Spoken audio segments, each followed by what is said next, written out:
This citizen, Diana Larsen, a hugely successful financier on Earth, finds herself incarcerated in an asylum for the criminally insane. Diana was convicted of murdering all 8 board members and the secretary of her company after they voted against her proposal to launch a hostile takeover of a rival corporation. She denied the accusation. However, the meeting minutes taken by the slain secretary detailed how Diana was unanimously overruled and a heated argument had ensued. Diana was found unconscious on the floor of the room by security staff that had been alerted by gunshots. She was still clutching the pistol in her hand. During her trial, she continuously stated that she had no recollection of the events.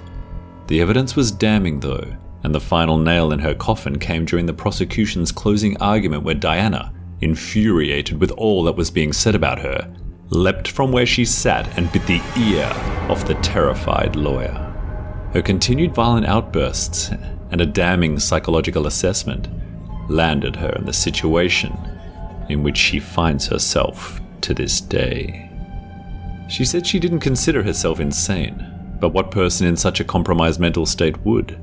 Fully coherent and able to recall everything before and after the event, she deemed herself to be completely innocent and the victim of a setup. She would now have daily meetings with her psychiatrist, to whom she was completely closed off from. She didn't mutter a word, still in shock and angry from how she came to be in this situation. The psychiatrist would ramble on for hours, the majority being completely incoherent gibberish. Diana felt it should be her doctor who should be locked up in here, not her. Not willing to admit to her affliction, she was subjected to electric shock therapy, where she would be strapped down to a bed and then thousands of volts pulsed through her brain in an attempt to cure her mental disorder. Outside of this, Diana would spend the remainder of her time alone in her cell, incarcerated within the dark halls and cold concrete walls of the insane asylum. After several months of no progress, the asylum director, fully aware of Diana's strong background in finance, entered one of the psychiatric sessions and asked if Diana would be interested in assisting with the institution's accounts. Diana's eyes lit up for the first time she had been admitted, and she agreed, for she knew it would at least give her something to do that she enjoyed, to pass the time. Her doctor, however, strictly advised against it. Diana was a dangerous and unpredictable criminal who should not be trusted or left unsupervised at any time. The director assured her that she would remain in full facial and limb restraints at all times, and that she would remain under his watchful eye for the entire time she was in his company. The psychiatrist was clearly not happy about this arrangement, but had no choice but to let it go ahead. Diana was removed from her solitary confinement once a week and led in chains through the damp, dark hall, past the screams and moans of other inmates, to the asylum director's office. He treated her well and watched over her like a hawk as she was asked to siphon money from the government funds supplied to the asylum into a cryptocurrency account that would be nearly impossible to trace back to the director. Although Diana had been forced to hand over her directorship and voting rights of her company to her husband post the incident, she was still a qualified accountant and took responsibility for the transactions, a move the director would use in his defense if he were ever to be caught for the illegal activities in which they were both partaking.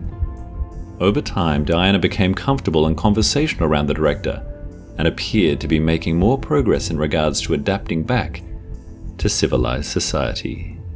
She was, however, still completely closed around her psychiatrist, who was far from convinced at her progress and was also failing miserably at hiding her jealousy towards the relationship that was slowly developing between her patient and the director. For this, the psych began to treat Diana even worse. She implemented a program of treatment that would double the voltage applied during each subsequent electroshock therapy session. When Diana learned about this, she had a panic attack and a complete meltdown. This did nothing more than reinforce the theory that Diana needed the treatment more than ever. Diana was dragged off to the treatment room screaming. She bawled her eyes out and demanded to see the asylum director. "Who?" the psych fired back. "There's no one of that title here." "What?" Diana shrieked back. "Stop playing with me. I need to see the director. I want to see the man in charge. The psych began to play a game with her. The one in charge? You mean the Emperor? Huh? What the hell are you talking about? Diana shot back. The Emperor? I need to see the director. There's no director here, the psych calmly replied. Only the Emperor, in his levitating chamber. Huh? What? Diana was confused, frustrated and confused, so she played along. Fine. I want to see the Emperor then. Oh, you do? The psych smiled. And how do you propose you'll get there? Diana was quick to fire back out of frustration. On my flying broomstick, of course. How else? I see. So you're telling me you want to fly on a broomstick to see our Emperor in his levitating chamber?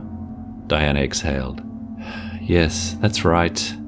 The psych now grinned an evil smirk. Well, it's completely clear to me now. You really are insane.